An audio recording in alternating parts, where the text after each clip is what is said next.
The Philippine Coast Guard is expanding the use of unmanned aerial vehicles to strengthen surveillance, rescue operations, and emergency response. Philippine Coast Guard spokesperson Captain Noemi Cayabyab said the drones tested in La Union can fly up to 60 minutes with GPS navigation, live video, and object tracking. She added that UAV data may serve as evidence against maritime law violators, while units will be distributed nationwide to extend reach to remote areas. Alongside this initiative, the PCG is also preparing 1,300 personnel to serve in the upcoming BARM elections.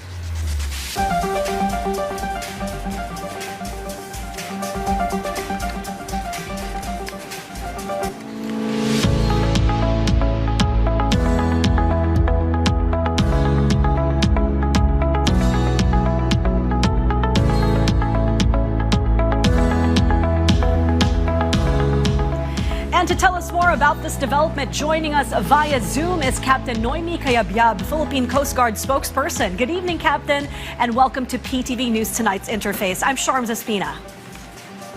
Thank you, Ms. Charms, and good evening. Thank you for your time tonight, Captain Noemi. First and foremost, let's dive right down into it. What is the primary objective of the unmanned aerial vehicle flying exercise that happened in San Juan, La Union?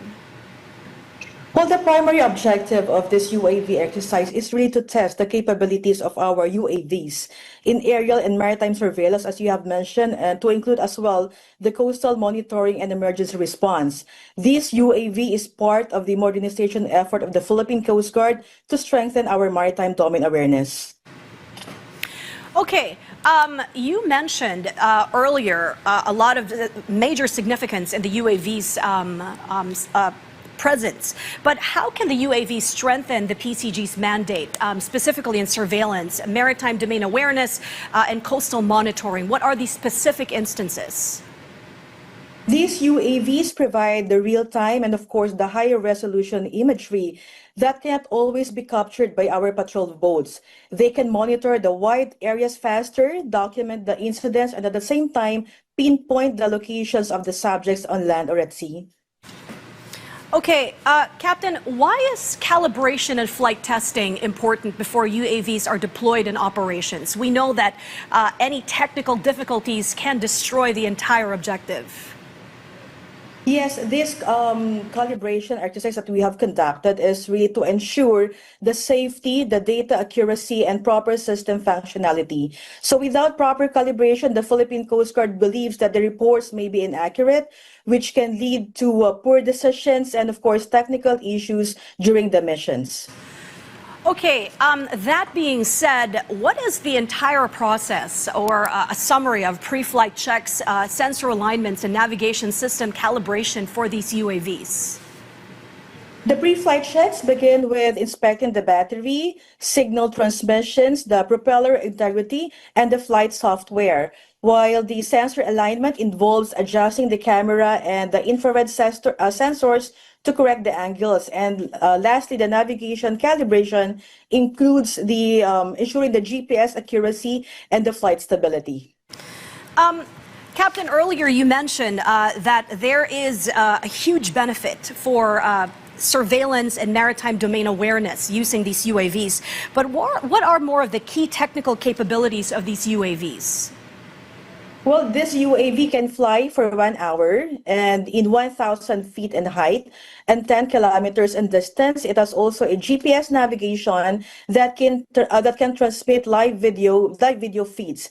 And it also has the ability to automatic flight path programming and objective tracking. So with this capability of the UAVs, we can deploy our patrol boats once the subject is identified through the live feeding. This is a huge help, especially for addressing incidents of illegal fishing, oil spills, and as we all have heard, the skirmishes and other maritime threats. How can the UAVs help address all of this? These UAVs, Ms. Charms, can help in early detection and documentation of incidents. And through real-time footage that we will be acquiring once we deploy this UAVs, we can easily respond and deploy our vessels effectively. The footage also serves as an evidence for filing of legal cases against the violators. Captain Noemi, how many UAV units do we have at the moment? There was 1,300. Are there plans to expand this UAV deployment to other Coast Guard stations in the country? Yes, as of the moment, Ms. Charles, we have 31 drones at hand. And the goal of the Philippine Coast Guard really is to make it strategic utilization. So we intend to equip all our operational commands of these UAV units to ensure equal surveillance capability, and especially in remote areas that are hard to be reached by our patrol boats. All right. Thank you so much for your time, Captain Noemi Kayabyab, spokesperson from the Philippine Coast Guard. Thank you. Thank you, Ms. Charles, and good evening.